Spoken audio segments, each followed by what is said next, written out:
Properties of proportion. अभी ये समझो, के मेथड में हम left hand side right hand side अलग अलग करते हैं। These are the things you have to remember. K method में we take left hand side, we prove it something in terms of K. Right hand side भी वही आता है, के का वैल्यू था हम बोल देते हैं left hand side is equal to right hand side, hence prove. But the moment we talk about properties of proportion, the first and the most important thing you have to remember is in K method of proving, in K method of proving we solve LHS and RHS together or separately? Separately.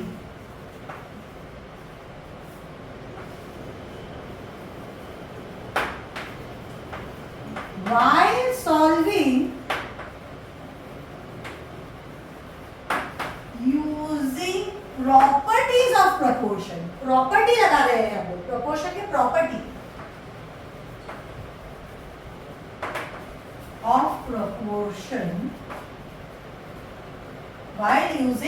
by solving using properties of proportion, LHS and RHS must be solved simultaneously. They must be solved simultaneously, मतलब side by side. क्यों solve करना चाहिए side by side और क्यों solve करना चाहिए अलग अलग, देखते हैं। Let us tackle this question first. सबसे पहले तो प्रूव दैट, मतलब it is not proven, we have to prove. So can we assume that left hand side is equal to right hand side? कभी अज्यूम कर सकते हैं क्या हम लोग? अगर मुझे बोला कि prove that God exists, can we start with let's assume God exists? करेगा क्या कोई? हमको बोला that prove that x is equal to 2, can we start with if x is equal to 2? ऐसा कभी करते हैं क्या हम लोग? लॉजिकली नहीं कर सकते हैं। तो अगर हमें प्रूव करना है किसी चीज को तो हम लोग left hand side right hand side को अलग अलग प्रूव करते हैं। लेकिन प्रॉपर्टीज अगर हम लगाते हैं प्रोपोर्शन में, जैसे कि I have a upon b is equal to c upon d, इनको साइड बाय साइड क्यों करते हैं वो बता। तो प्रॉपर्टीज जो होते हैं ना, प्रॉपर्टीज जो होते हैं प्रोपोर्शन के, वो अगर a upon b पे लगेगा तो c upon d पे भी साइड बाय साइड लगना चाहिए कि नहीं? Because if a upon b is equal to c upon d, then if I make changes on a upon b by using then those changes will also automatically happen on them, otherwise they will no longer remain in proportion. So when we apply properties of proportion, it has to be equally applied on both of them. Hence, by using properties of proportion, we solve LHS and RHS. When we are doing K method, we solve, याद रहेगा, दुनिया में कहीं भी हम लोग LHS RHS साथ में नहीं करते हैं, ट्रिग्नोमेट्री में भी नहीं करेंगे, कहीं भी नहीं करेंगे। सिर्फ कहाँ करेंगे? सिर्फ और सिर्फ प्रॉपर्टीज ऑफ प्रोपोर्शन जब लगाते हैं तभी LHS RHS में साथ में लगेगा। ये फर्स्ट पॉइंट क्लियर है तुम लोगों को? अभी शुरू होगा तुम लोगों का सारा आइडेंटिटीज का यूज, ठीक है? चलो, how to do this? Before that we have to understand properties है क्या प्रोपोर्शन के, वो भी तो समझना पड़ेगा। So properties of proportions are, number 1, invertendo. If A, B, C and D are in proportion, can I say A upon B is equal to C upon D? Correct? So now this is also equal to K, but अभी हम लोग K method से नहीं कर रहे, अभी हम लोग कर रहे properties of proportion से। So the first property of proportion is called as invertendo. What is it called? Invertendo. Invertendo मतलब क्या पता है? इन्वर्टेंडो मतलब क्या किया होगा नंबर्स को? इन्वर्ट किया होगा। So if b a is equal to d a upon b is equal to c upon d, so by invertendo, by ये लिखना पड़ता है, by invertendo we can say that b upon a is equal to, दोनों को साथ में करेंगे, b upon c, invert हो गया। सेकंड is अभी alternando. If A upon B is equal to C upon D, what does the word alternate mean? AD को उल्टा क्या करोगे? D. A upon C is equal to B upon D. Listen what I am telling you. ये जो है ना, ये जो है, ये तुम्हारे मिडल के दो टर्म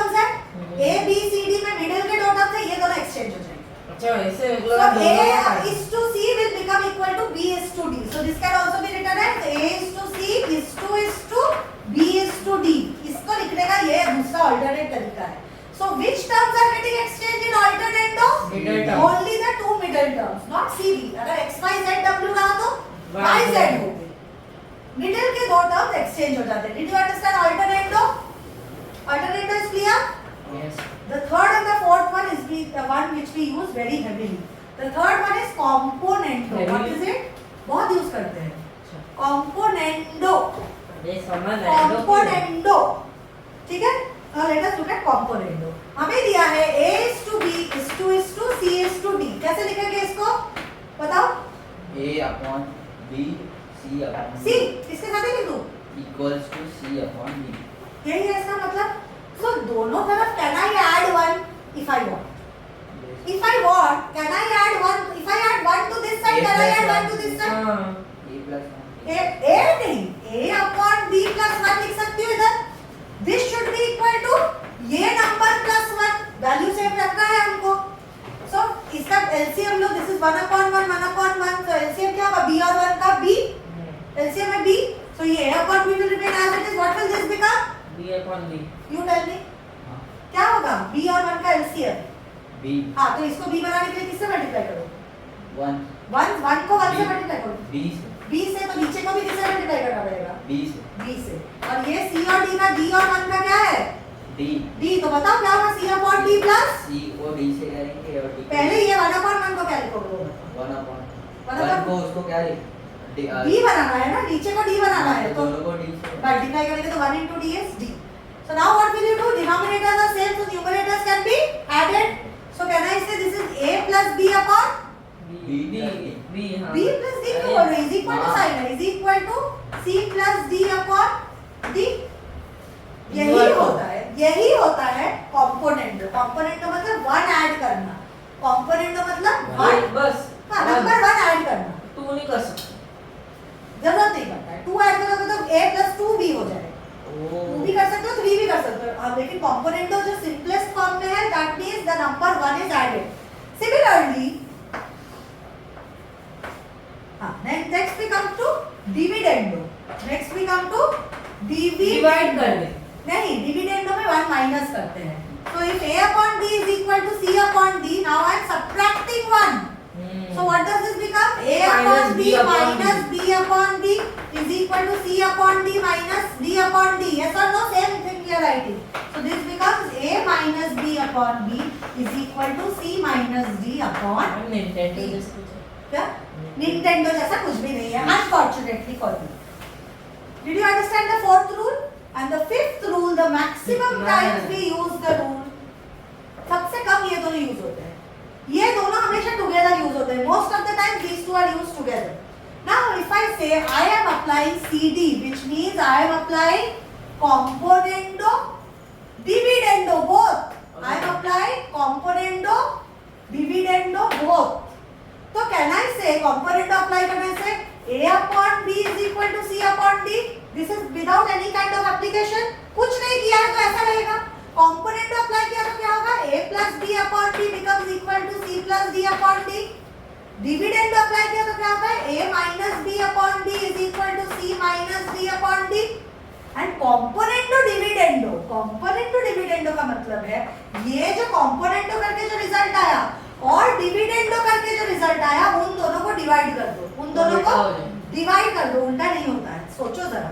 उल्टा नहीं होगा. इन दोनों को क्या करेंगे? डिवाइड. तो डिवाइड करोगे तो क्या होगा? A plus B upon B divided by A minus B upon B. अच्छा वैसा उल्टा बोल रहा है. Reciprocal. Okay is equal to C plus D upon D divided by C plus C minus D upon D. अभी देखो. अभी ये दोनों के नीचे B भी है तो क्या डायरेक्टली कट कर सकते हैं कि नहीं? उल्टा होकर भी कट कर सकता है. और इन दोनों के भी नीचे D है, डायरेक्टली कट कर सकता है. क्यों डायरेक्टली कट कर सकता है? This becomes inverted. So it becomes A plus B upon B into B upon A minus B. So into B divided by B gets cancelled. This bit then you should be able to do directly. So what is the final result of componendo slash dividendo? A plus B upon A minus B is equal to C plus D upon C minus D. Maximum use करते हैं ये. बहुत rarely use करते हैं ये first chart. Maximum हम use करते हैं ये वाले वैल्यूज लिखो. प्रॉपर्टीज ऑफ प्रोपोर्शन लिखो फिर न्यूमेरिकल्स करेंगे. जल्दी से लिखो. Did you understand all the properties? Properties का सबसे important feature ये है कि properties हम करते हैं side by side.